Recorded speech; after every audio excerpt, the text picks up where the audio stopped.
name is Grayson Spa, and today I will be presenting creating and keeping LGBTQ plus materials and patrons in libraries in the American South.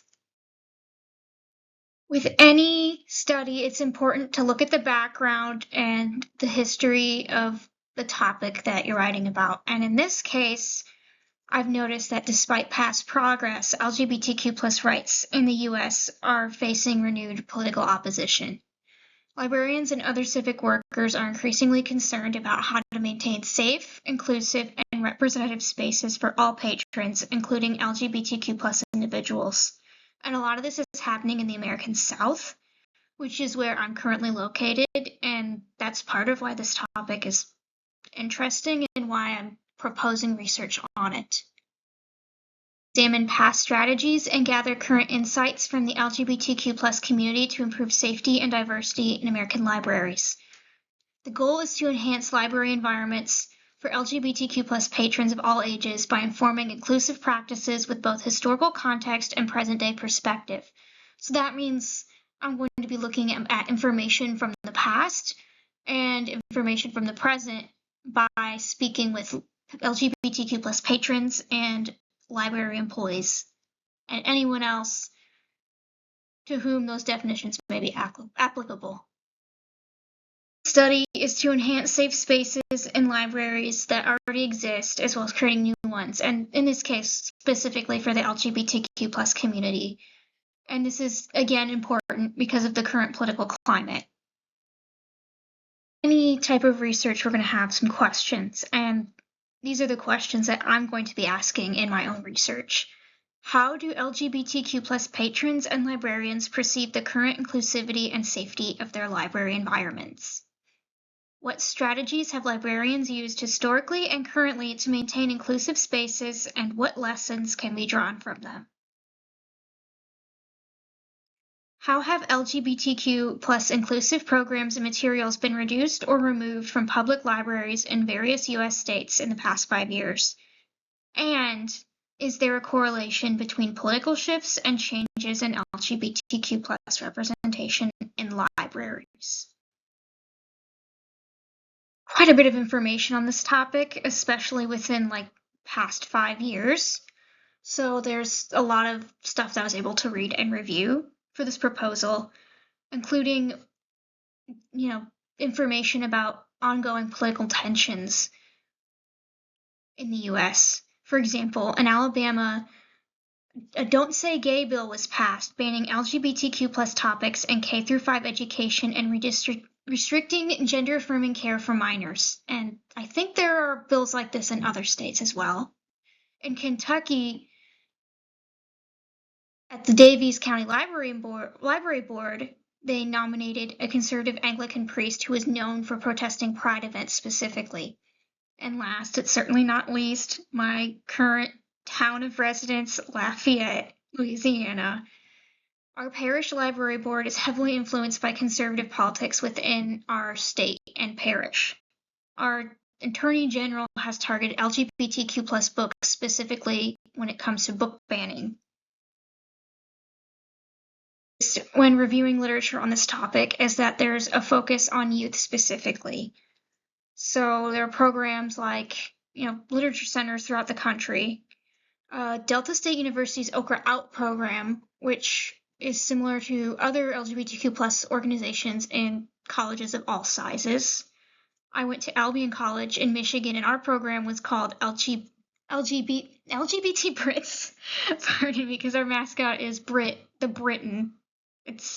Everything's about British history with our mascots and stuff. And it's also noted that during this time in our lives, our college age years, identity formation is very important. So this focus on youth and research is understandable from that perspective, and that affirming identity in any environment can improve mental health and success. I want to point out within the literature that I've read on this topic is the importance of collaboration outside of the library and with the community. So here we have an example with a LGBTQ literature center in Durham, North Carolina, and it was a topic of a whole paper, and that center was vital for creating inclusive library spaces, and that research also acknowledges that some libraries lack LGBTQ plus staff or open LGBTQ plus staff, making external partnerships essential for success of these programs. And in Canada, Alvin Schrader presented an example of a community meeting where he brought together LGBTQ plus patrons from his community to have an inclusive dialogue and build rapport with the community to ensure the success of programming in their libraries. All the work I've done in this entire library science program, I've always come back to my current home city of Lafayette, Louisiana, because there's a lot going on in terms of censorship in this city and our parish with the library board. So, places like Louisiana, and other states in the South, librarians and researchers and lots of other people are facing barriers to the political climate. Like, for example, many patrons at our libraries may not view our libraries as safe spaces due to visible signs of exclusion or restrictive policies, which is interesting to note because in Louisiana, you cannot give certain books to minors or give them an adult library card, which goes against the ALA Bill of Rights. And part of the reason that this legislation was passed was because it restricts access to LGBTQ plus content specifically. About the methodology of proposal, which I think is essential to ensuring the success of these programs in our libraries. Research would take about 12 months, and we would start with sending out surveys about how patrons feel in our libraries in relation to being LGBTQ plus, or how they feel about the content and representation in that content. And through the surveys, I would send links to appointments for interviews if they want to interview us, and we would continue to research case studies and keep going with the surveys. After about 10 months, we would compile all the information and have a community meeting to discuss our findings with the community and to get input from them on what they would want if they hadn't done surveys or interviews. And after that meeting, we'd integrate that input into our other data and implement results in the library. Opinion to success when it comes to this topic, and my proposal is the convergent mixed methods design of research. By combining quantitative and qualitative results, we get a broader look at how these issues impact the library. Some information to know about the methodology as well as other considerations when researching this topic. So integrating both types of research methodology means that we'll have both types of data which we'll analyze separately and then cross-validate. Of course, with every study, there's limitations, which in the case of surveys and interviews would include self-reporting bias, possibility of limited participation due to political tension, and because this is taking place within Louisiana and the American South, it'll be generalized, and that might affect variability of these results within different regions if this type of study were conducted somewhere else. Of course, we also have ethical considerations when working with people, which include informed consent and making sure the participants remain anonymous, as well as making sure that we approach this topic in a way that's trauma-informed and culturally competent.